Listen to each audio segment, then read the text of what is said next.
Dönüyor çocukluk kafamda, gestoz eğlendir, gır şamataya bak, sofraya otur. Kaşıktan sonra ekmeği beğenmeyip bayat dersin. Hayat dersim erken başladı, ders felsefe, mevzu bahis para derdi.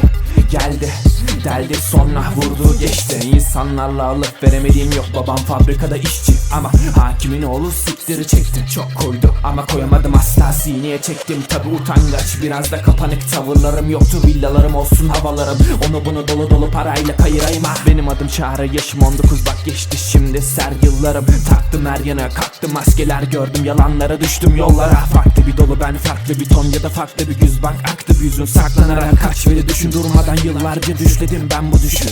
Karabük'te geçti gençliğim, keşkelerim oralar keşmekeş ve de hoş beş ararım ben kendimi, dermanım zor önümleş misal. Burası benzemez Kızılay, Taksim ya da Alsancak, bir İzmir, eskittim yıllarımı. Karabük semtim, Kurtuluş, Yenişehir.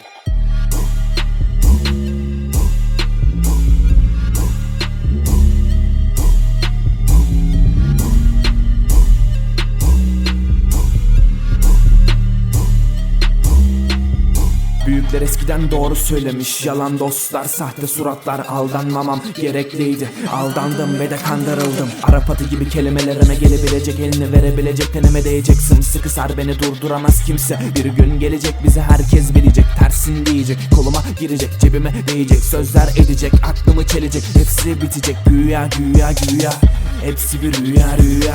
İnandım güya güya, yalan tabi dünya dünya.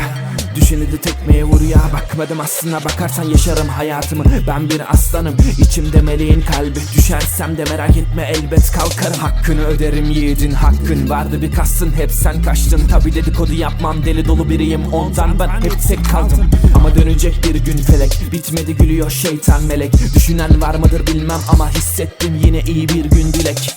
Benim de anladığım olayım bu, gözler geceleri şimdi flu. İsteyen etrafta atsın tur, batsın getto demem dur. Hey dinle beni, hadi kur kafanda rapi, düşün her gece yine zihninde. Bire gelip onu verin onu dedim, onun dereotu misali metafozum ara gelen olur dedim. Ama çektim kapıyı ardına kadar ve de beni düşünme geri bacadan. Mini mini biller, geride kalanlar, bu da burada işte yarım kalanlar. Söz burada biter, belki vakit geçmeye devam eder. Çok güçlü olmaya çalışma zaten, hep zayıf dersin, bu da benden sana hayat dersin.